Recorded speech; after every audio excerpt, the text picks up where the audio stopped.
Hindi naman kanina lang. Siguro 1 or 2 days ago. I see. Pero ano po, sir, yung kumbaga nakapag-convince sa inyong mga senators na panahon na it's about time para palitan po yung liderato ng Senado? Well, there are a lot of issues that we have to face, no? But of course, I am not in the authority. I'm not in authority to divulge it. Okay. Sorry, pahabol lang. Sige. Totoo ba, sir, na may kinalaman yung PIDEA hearing? Na inattendan nyo kanina. Inattendan nyo kanina yan. Walang kinalaman yan. And in fairness naman to Senate President Zubiri, he never meddles naman with us, no? Kung gusto namin magkaroon ng committee hearing, it is our call to do so, no? In fairness to the former. Nakakagulat na hindi pala parte yung yung PIDEA documents hearing or leaked documents hearing dahil yun yung mga nakalagay sa mga reports na parang last straw, 'di ba? Yung yung break the yung camel's term. back. Oo. Yeah. Kasi go ahead. That's irrelevant. That is totally irrelevant. That was the last straw daw according to reports kasi before that yung mga priority na bills ng Marcos administration ay hindi daw naipasa ng ng mabilis, like for example yung Chacha. Pero anyway, at least na-clarify po ninyo yan. So ngayon po ano po ang kasi change in leadership, if I may butt in, again, yeah, go ahead. In defense of the Senate President, kay Senate President Biggs, pagdating ng bill sa amin galing sa House, we have to scrutinize it. Kasi maraming mga loopholes, yung mga pinapasa sa aming mga batas. So, kailangan namin scrutinize, kailangan namin pag-aralan para gumanda naman yung mga batas na, yung mga bills na magiging batas. So, sinasabi nila mabagal. No, that's not true. Pinag-aaralan po namin, masusi namin pinag-aaralan.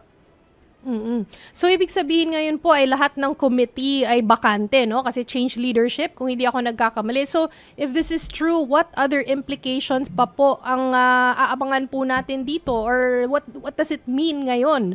Apart from this, na bakante yung mga committee, for example, yung PIDEA leak documents hearing, tutuloy po ba yun? Ano po ang aabangan po natin?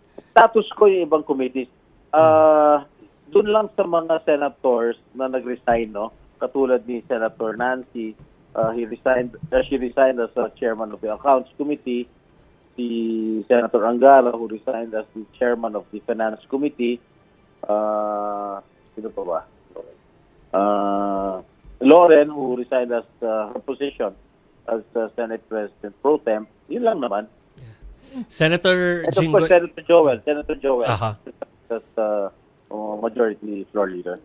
Senator Jinggoy, alam namin na I'm sure mag-upo pa kayo to meet kung ano yung magiging direksyon ng bagong liderato. Pero meron na bang broad na strokes kung ano yung magiging change doon sa mga ninyo, sa mga magiging direksyon ng Senado with the new leadership? Well, we will have to consult with each other yung the new majority bloc, and I think that should be properly addressed new Senate President. Yeah. Pero meron ba kayong idea about yung magiging... Kasi alam ko nagkaisa ang mga senador tungkol sa charter change, na nakaramihan ay ayaw dyan. Ganun din ba dito sa bagong liderato na ito? Well, ang narinig ko ngayon kay Senate President Escudero na all hearings must be conducted here inside the Senate Hall. Yun lang naman ang narinig ko sa kanya. But, well, I can assure you, the new Senate President will also defend the Senate as an institution. Pero, sir, ano po yung masasabi ninyo dun sa naging talumpati ni former Senate President Juan Miguel Zubiri kanina? Sinabi niya pa na, I failed to follow instructions from the powers that be. Ano po kaya ang ibig sabihin? Baka po nakausap ninyo si Senator Migs kanina o ano po bang interpretasyon niyo dito, idea kayo, sir? Oo. Well, I am not privy to it. Sa totoo lang, I do not know where it was coming from. Siguro may alam siya na hindi namin alam. Sorry, I cannot answer your question. Pero can we say na nananatili pong independent ang Senate? Just so maklaro lang po yung mga issues. Definitely. We will remain as an independent institution. We will never become a rubber stamp of anybody.